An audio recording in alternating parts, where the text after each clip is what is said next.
Hi guys. You watching Knowledge with Michaelis. This my first video on YouTube, I hope you shall support me. Today I am talking about life in Afghanistan.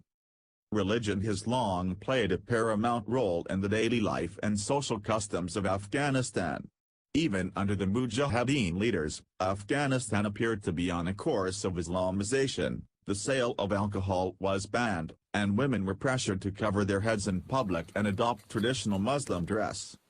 But far more stringent practices were imposed as the Taliban enforced its Islamic code in areas under its control.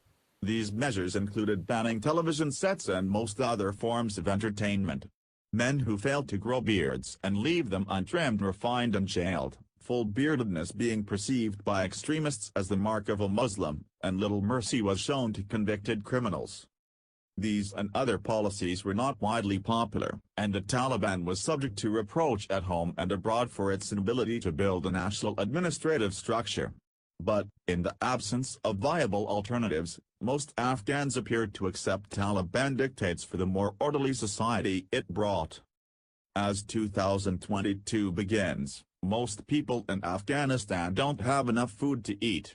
Millions are facing hunger and starvation amid a multi-year drought and an economic crash following the Taliban takeover in August. The onset of winter has only made things worse. Shelley Thakral, the World Food Programme spokesperson for Afghanistan, says more than half the population, some 23 million Afghans, are facing what the WFP calls extreme levels of hunger. Malnutrition is soaring. Food prices have risen. And the WFP surveys show the overwhelming majority of Afghans, 98% of the population, lack enough food to eat. Many are surviving on limited diets with less fresh vegetables, dairy or meat, or none at all. Afghanistan has seen other hunger emergencies over the years. In some areas, people 2 decades ago were so desperate that they resorted to eating grass. But now, for the first time, there is a new urban class of hungry people, Thakral says.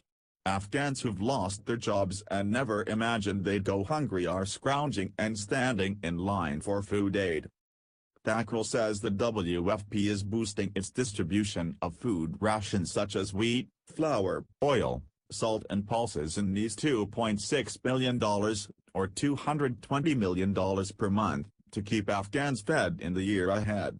She spoke with NPR in Islamabad on the eve of her return to Kabul after a short break. This interview has been edited and condensed for clarity.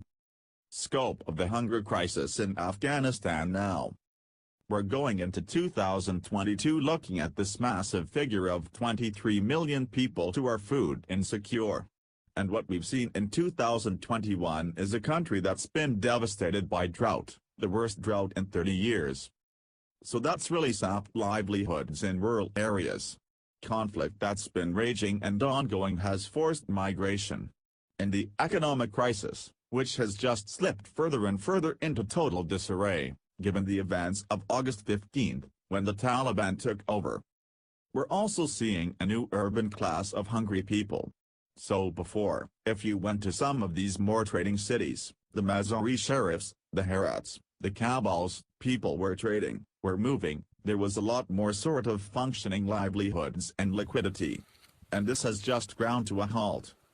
So we've been speaking to people who were school teachers or construction workers, and who are now scavenging for whatever food that they can find.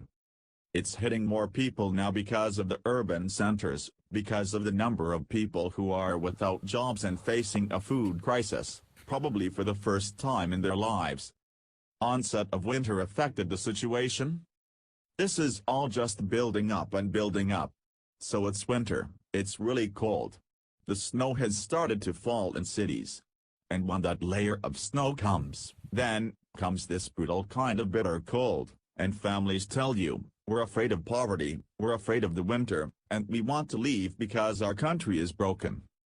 So if you don't have money to buy food, you certainly don't have money to buy fuel or firewood to keep warm. Thanks for watching. Please subscribe my channel for more interesting videos.